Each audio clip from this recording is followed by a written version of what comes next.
This forgotten Norman Lear sitcom lasted barely a month, but its bizarre behind-the-scenes secrets are stranger than fiction. Sets stored for 15 years, a Finding Your Roots connection, a confusing spin-off paradox, and a character who never actually lived in the house coming home. Fact 1. The sets were in storage for 15 years. Here's something that sounds almost too strange to be true. Norman Lear, the legendary television producer behind All in the Family, kept the iconic Bunker family living room set locked away in a storage warehouse for 15 solid years. From 1979, when the spin-off Archie Bunker's Place wrapped up its final season, all the way through to 1994, Lear was paying monthly storage fees to preserve these television relics. The furniture, the walls, the famous chairs where Archie and Edith sat. Everything just gathering dust in some facility, while Lear's accountant grew increasingly frustrated with the ongoing expense.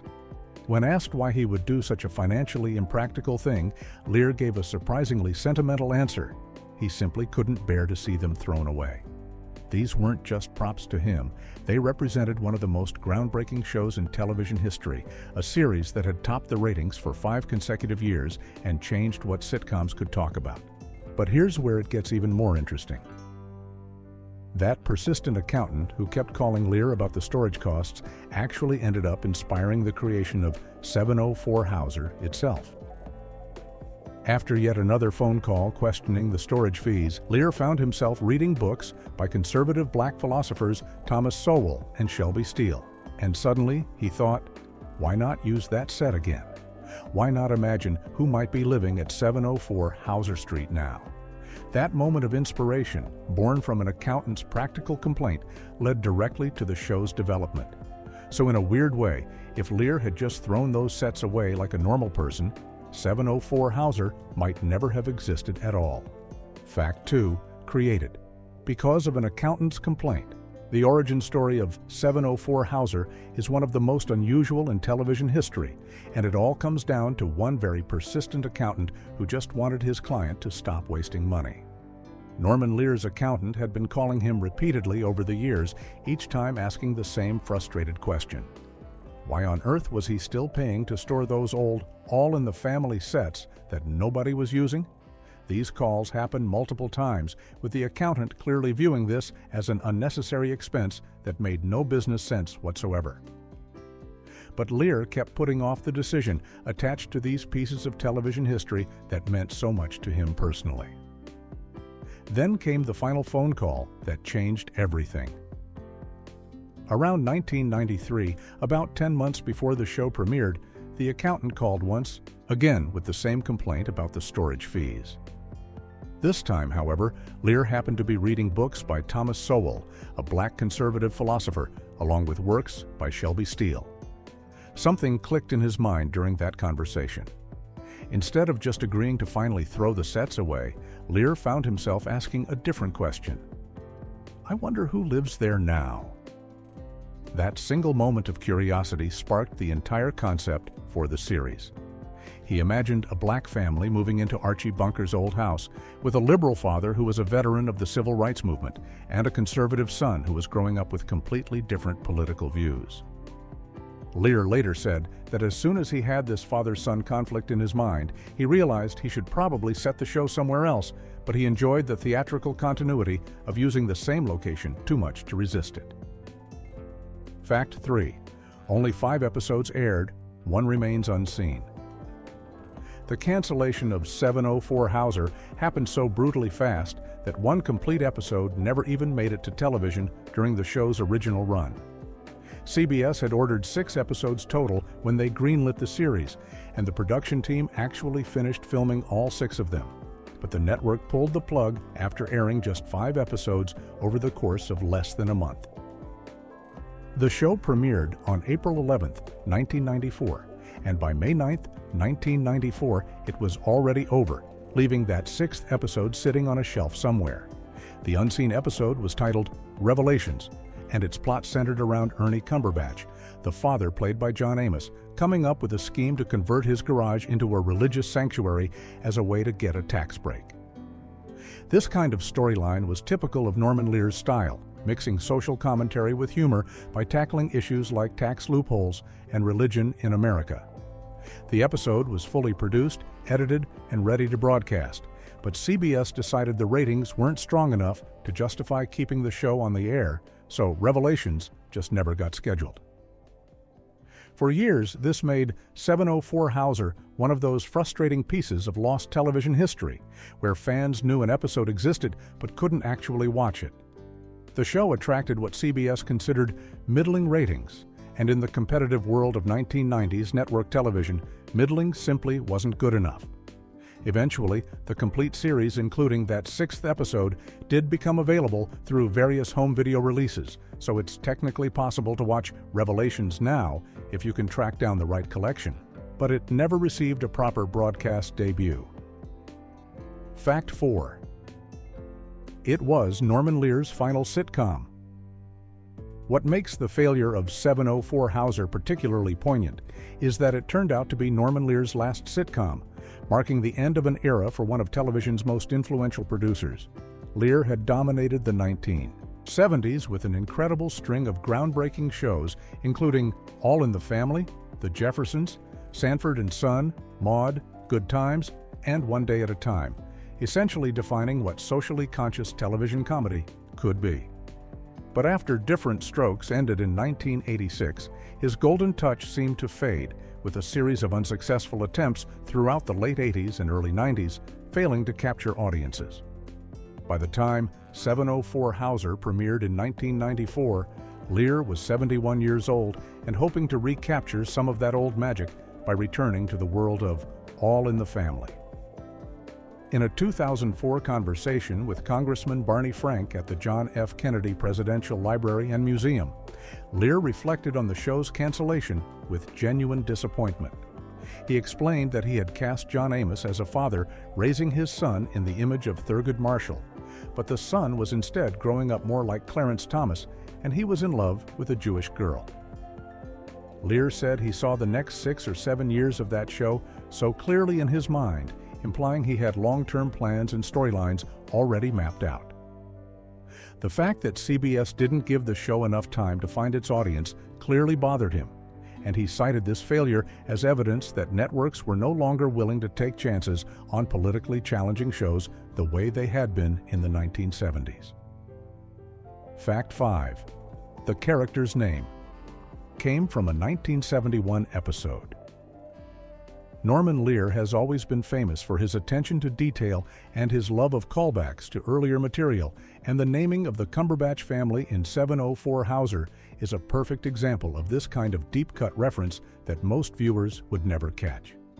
Way back in 1971, during the first season of All in the Family, there was an episode called Writing the President, where Archie Bunker gets into one of his typical arguments with his son-in-law, Mike, about race relations.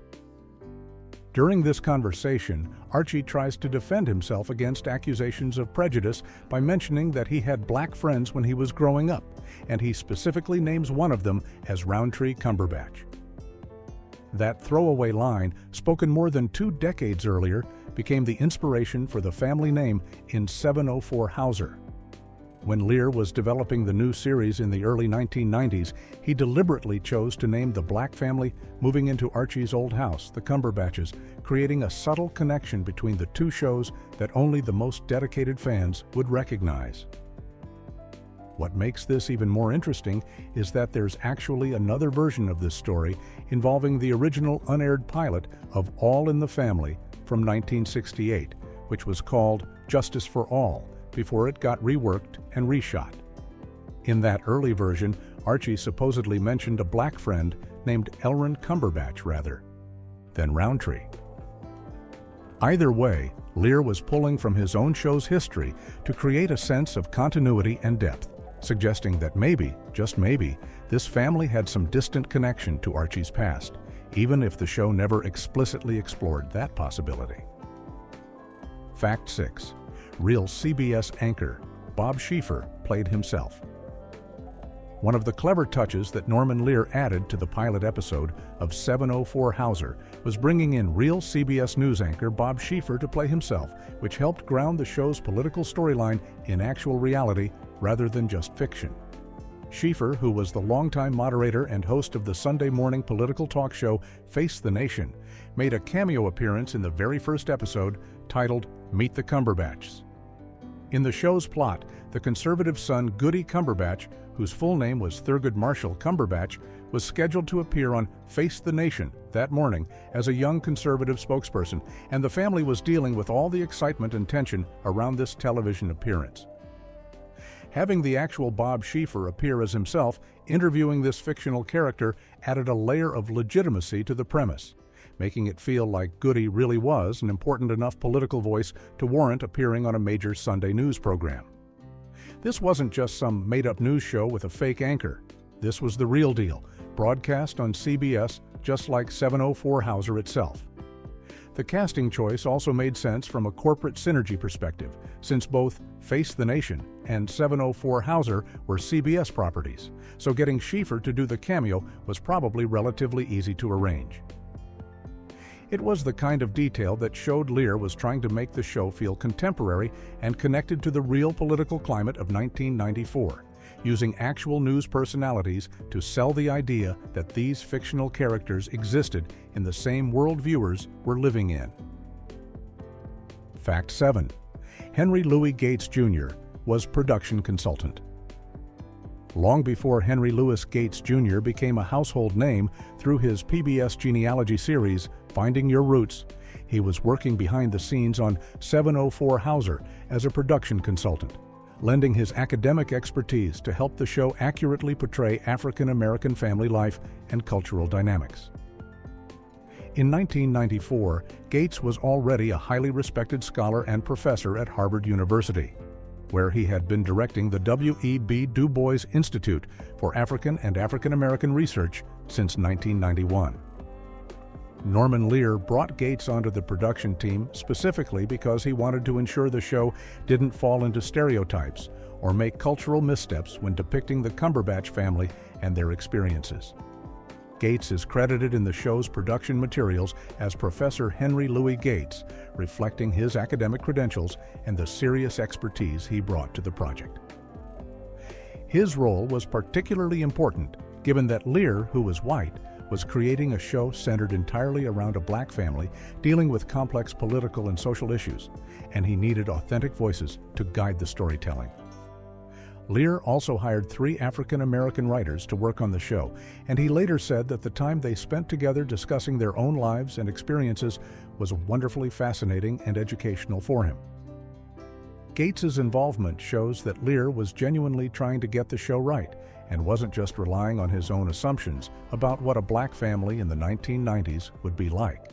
This attention to cultural authenticity was ahead of its time in many ways, predating the conversations about writers' rooms and representation that became much more common in Hollywood decades later. Fact 8. Joey Stivic never actually lived there. The pilot episode of 704 Hauser features a major continuity error that sharp-eyed fans of All in the Family caught immediately, and it involves Joey Stivic, who was Archie Bunker's grandson and the son of Gloria and Mike Stivic. In the episode, Joey shows up at 704 Hauser Street and asks if he can come inside to look around, explaining that this is the house where his mother was raised and where he was born, wanting to revisit his childhood home for nostalgic reasons. The Cumberbatch family lets him in, and he wanders around looking at the familiar rooms while overhearing the family's political arguments. There's even a moment where Joey comments that despite all the years that have passed, it's still the same house with the same kind of heated debates happening. The problem is that according to the established timeline from All in the Family and its various spin-offs, Joey was actually born after his parents Mike and Gloria had already moved out of 704 Hauser Street. Joey appeared as a newborn baby in a 2-part episode of All in the Family that aired in December 1975, but by that point in the series, Mike and Gloria were already living in their own place. The character continued to appear in the show and later in the spin-off series, Gloria, but he was never shown living at 704 Hauser at any point. By the time Archie Bunker's place and Gloria both went off the air, Joey was only about 8 years old, and his whereabouts after that were never really explained, but he definitely hadn't lived in that house. So Joey's whole reason for visiting in 704 Hauser doesn't actually make sense based on the show's own history. Fact 9. Maura Tierney's first major TV role. One of the few bright spots to emerge from the short-lived 704 Hauser was that it served as the first major starring television role for actress Maura Tierney, who would go on to become a household name through her work on much more successful shows. In 1994, when 704 Hauser premiered, Tierney was a relatively unknown actress who had done some small parts in films and guest spots on various television series, but she had never landed a regular role on a sitcom before. She played Sherlyn Markowitz, the white Jewish girlfriend of the conservative son, Goody Cumberbatch, and her character was designed to add another layer of complexity to the show's exploration of race, religion, and politics in America. Despite the fact that the show only lasted 5 episodes and disappeared from television almost immediately, this role proved to be an important stepping stone in Tierney's career. Just 1 year later, in 1995, she was cast as Lisa Miller on the NBC sitcom News Radio, which became her breakthrough role and ran for 5 successful seasons until 1999. After News Radio ended, Tierney made the jump to drama by joining the cast of the medical series ER in 1999, where she played nurse and later Dr. Abby Lockhart for nearly a decade, earning an Emmy nomination for her performance. She later won a Golden Globe Award for her role in the Showtime series The Affair. So while 704 Hauser itself was a failure that most people have completely forgotten about, it gave Maura Tierney her first chance to be part of a main cast on a network television show, even if that show barely made it a month on the air. Fact 10. The Sun was named after 2 Supreme Court justices. The central conflict of 704 Hauser was built around one of the most meaningful and ironic naming choices in television history, involving 2 very different Supreme Court justices and the hopes and disappointments of a father for his son. The conservative son at the heart of the show was named Thurgood Marshall Cumberbatch, but everyone called him Goody for short. His father, Ernie, who was a liberal Democrat and veteran of the civil rights battles of the 1960s, had deliberately named his son after Thurgood Marshall, the legendary civil rights lawyer who became the first African-American Supreme Court justice and was known for his progressive views on racial equality and social justice. Ernie gave his son this name because he wanted him to grow up embodying those same values of fighting for justice and standing up for the rights of marginalized people. But as Norman Lear explained when discussing the show's premise, the son was unfortunately going his own way and growing far more in the image of Clarence Thomas, the conservative Supreme Court justice who held very different political views from Marshall, despite also being African American. This generational clash between a father who lived through the civil rights movement and a son who embraced conservative politics in the 1990s was the entire engine of the show's comedy and drama. The painful irony of the situation was built right into the character's name itself, representing Ernie's dashed hopes every single time someone said his son's full name out loud. It was a clever storytelling device that immediately communicated the deep ideological divide between father and son without needing lengthy exposition. Fact 11. John Amos created a continuity nightmare. The casting of John Amos as the lead character in 704 Hauser created one of the strangest continuity problems in television history because he was essentially playing a completely different character within what was supposed to be the same fictional universe. John Amos was already famous for playing James Evans on the sitcom Good Times, which ran from 1974 to 1976 on CBS. But here's where it gets complicated. Good Times was actually a spin-off of another Norman Lear show called Maude, which itself was a spin-off of All in the Family. So when you trace the lineage, James Evans existed in the exact same television universe as Archie Bunker, meaning that theoretically, these characters all lived in the same version of America at the same time. Then in 1994, that same actor, John Amos, shows up playing a completely different person named Ernie Cumberbatch, who is now living in Archie Bunker's old house. Viewers who remembered Good Times found this incredibly confusing and even jarring because John Amos has such a distinctive presence and appearance that it was nearly impossible not to think of James Evans when watching him on screen. Some fans joked that maybe James Evans had faked his own death.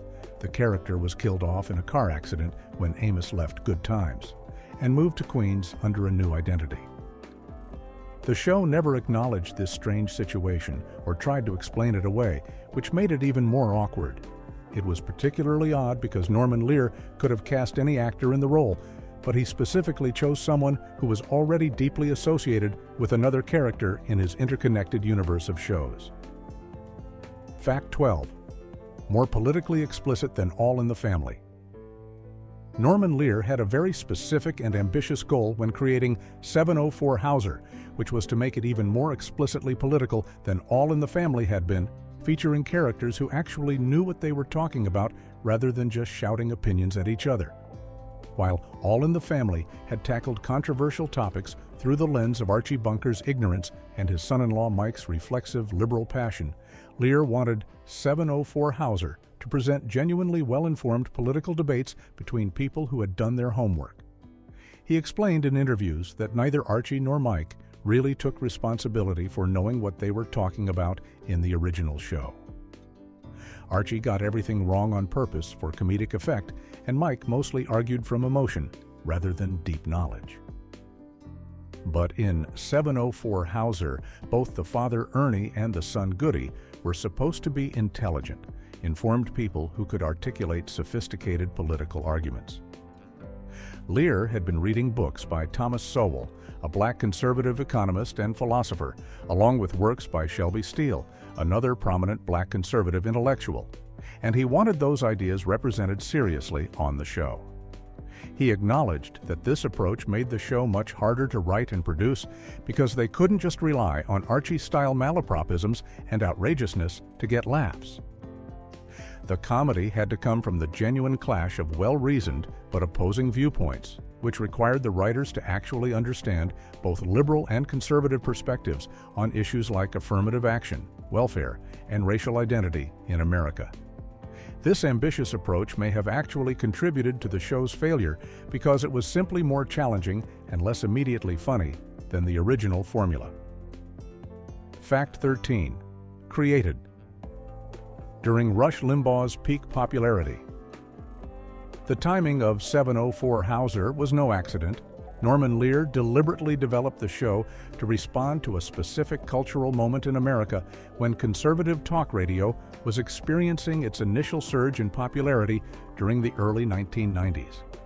Lear had been watching the rise of personalities like Rush Limbaugh, who had launched his nationally syndicated radio show in 1988, and by the early 90s had become one of the most influential voices in American conservative politics, reaching millions of listeners every day. Lear felt that this shift in the media landscape, combined with the growth of cable television news networks that were becoming increasingly politicized, had created a newly charged atmosphere in American political discourse that was ripe for exploration through comedy. He believed that the time was right for a new show that could tackle the issues being discussed on talk radio and cable news, examining why so many Americans were being drawn to conservative arguments and what that meant for the country's political future.